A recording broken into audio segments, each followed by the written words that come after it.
to one of my posts, there was a person who responded by saying,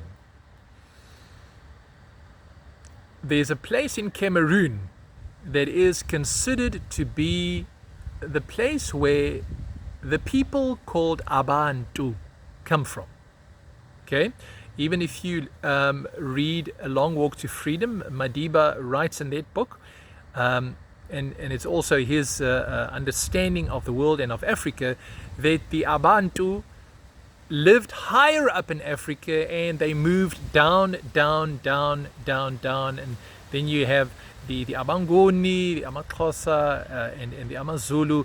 The people came down. Okay, so this one person said this place, and I know that linguists, people who study languages and also the languages of Africa, postulate is like an educated guess, that it was round about Cameroon, maybe just to the east of Nigeria, where the Abantu lived, and from there they moved out.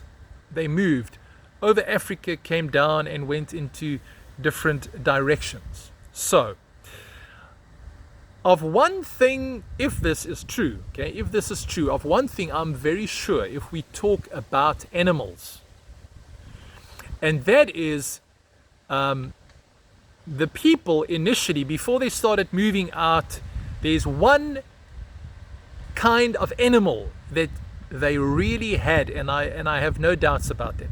And the reason I know this is because of language. I wonder whether I should ask you whether you know what animal this is, and then I will make a follow-up post.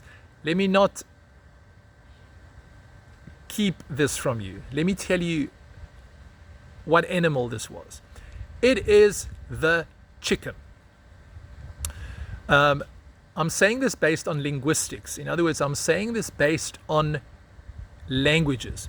If you go to the west up in Namibia, if you go up in the center from South Africa up through Botswana, and you go up, you go to the east of Africa, but you can start in the south here in South Africa.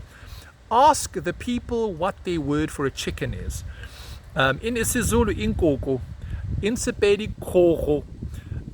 If you go east, there's a way that they pronounce this word, and they say koho. I remember when I was in Zambia, in Lusaka, in 1997, I visited a friend there, and it was great looking at the similarities between the languages. They have Bemba there at the Copper Belt, and they have Chinyanja.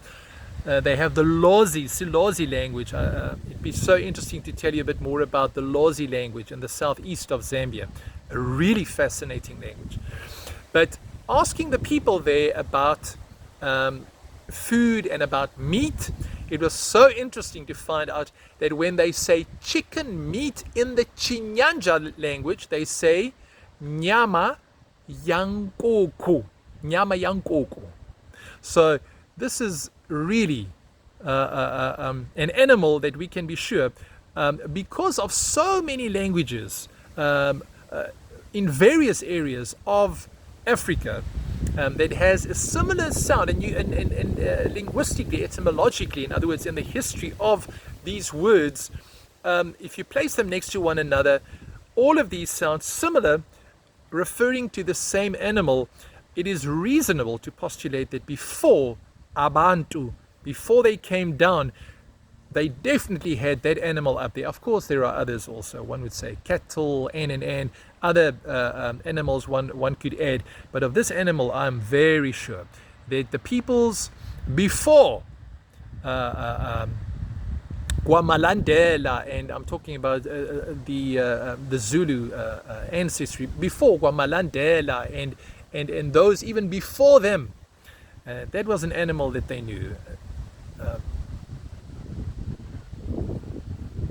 Ou bem não se